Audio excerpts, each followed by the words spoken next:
그때 교육 방식이라고 하는 것은 아이들이 원하는 대로 아이가 먹고 싶을 때 먹고 뭐 울고 싶으면 울고 자고 싶으면 자고 이렇게 해서 어떤 규율을 강조하지 않은 상태에서 그런 편안한 가운데 이루어지는 교육을 했고 7세가 넘어가면서부터 이제 본격적으로 교육이 시작됩니다. 근데 그때도 7세가 넘어간다 하더라도 굉장히 엄격하게 교육하고 이거보다는 글을 가르치고 이제 초반기에 기초교육을 좀 한 다음에 대체적으로 10세가 넘어가서부터는 굉장히 엄격해졌다라고 볼 수 있겠습니다. 어릴 때부터 글 공부만 했을 거라는 우리의 생각과는 달리 조선시대 양반 가문의 아이들은 7살 이전엔 지금보다 훨씬 더 자유롭게 뛰놀았음을 알 수 있다. 부모의 관심은 오직 아이의 건강에만 집중돼 있었는데 이것은 당시 어린이 사망률이 높았기 때문이기도 하다. 양아록에서도 질병에 관한 기록이 전체의 절반을 차지하고 있다. 5살까지의 기록만 살펴봐도 이문건의 손자 또한 이질, 학질, 두창 등에 걸려 여러 차례의 죽을 고비를 넘겨야만 했다. 1930년대에 나온 조선 총독부 통계를 봐도 5세 이전에 사망한 아이들이 40%에 육박했습니다.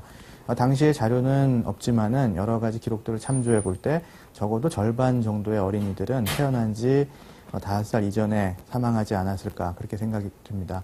사망 원인으로는 각종 전염성 질환들 그리고 감염성 질병들과 기생충 질환 또 외상에 대해서도 오늘날과는 달리 항생제가 없고 치료 방법이 없었기 때문에 각종 합병증을 일으켜서 사망했을 것으로 그렇게 생각되고 있습니다. 소년 미라 윤호 역시 살아생전에 죽을 고비를 여러 차례 넘겼는지도 모른다. 그러나 6살 되던 해에 찾아온 천연두는 끝내 아이의 목숨을 앗아가고 말았다.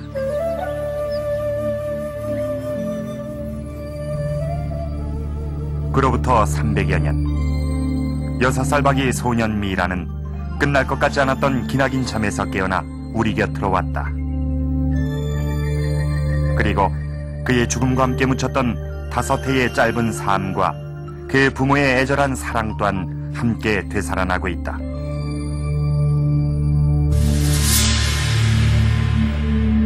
미라가 처음 발견됐을 때 그의 온몸을 감싸고 있었던 정체 모를 천조각들. 그것은 아버지와 어머니의 옷으로 밝혀졌다. 자신들의 옷으로 아이를 감싸놨던 것이다.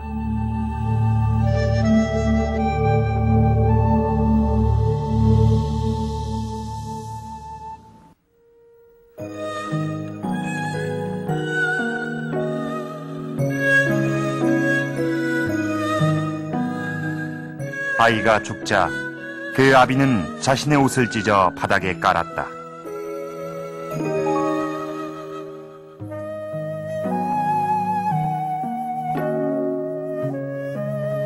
그 위에 아이를 곱게 눕히고 어미의 옷으로 이불을 삼았다. 부모보다 앞서서 죽은 아이들은 관에도 넣지 않은 채 갖다 묻어버린다지만 얼마 전까지 체온이 느껴졌던 아이를 차가운 땅 속에 그냥 묻을 수가 없었던 것이다.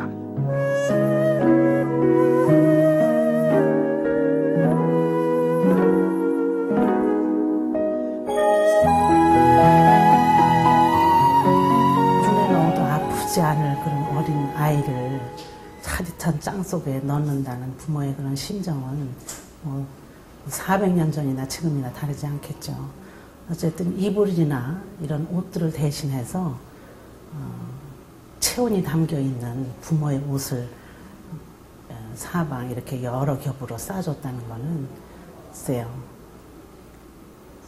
도저히 그 헤어질 수 없는 그런 어린이 아이를 옆에다 두고 싶어 하던 그런 어머니, 부모님의 마음이 아니었을까 생각이 되네요.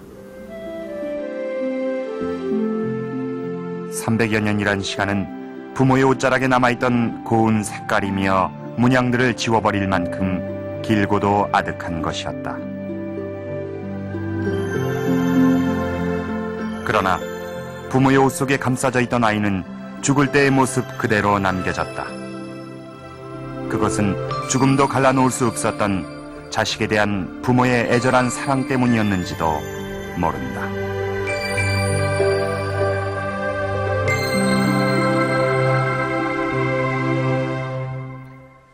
어둡고 차가운 땅속이지만 따뜻한 부모의 체온이 남아서 지난 세월 이 어린 미라의 몸을 감싸주고 있었던 것은 아닐까요?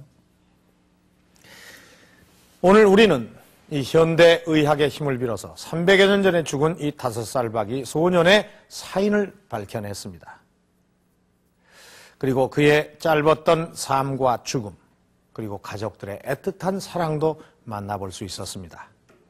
그 과정에서 조선시대의 질병과 가족관계 등 그가 살았던 시대의 단편적인 이야기들도 들여다볼 수가 있었는데요.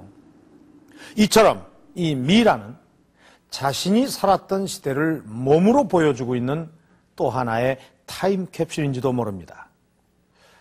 현재 우리나라에서는 한 해 평균 한 구 이상의 미라가 출토되고 있지만 대부분 다시 매장이 돼버립니다. 그가 간직하고 있었던 과거의 이야기들 또한 함께 묻혀버리게 되는 것이죠. 바로 이 때문에 이번에 최초로 공개된 소년 미라의 가치가 더욱 빛나는 것입니다. 다음 달 30일 일반 공개를 앞두고 있는 소년 미라. 300여 년간의 긴 잠에서 깨어난 5살박이 윤호는 자신이 살았던 조선 중기의 이야기를 여러분에게 들려주게 될 것입니다.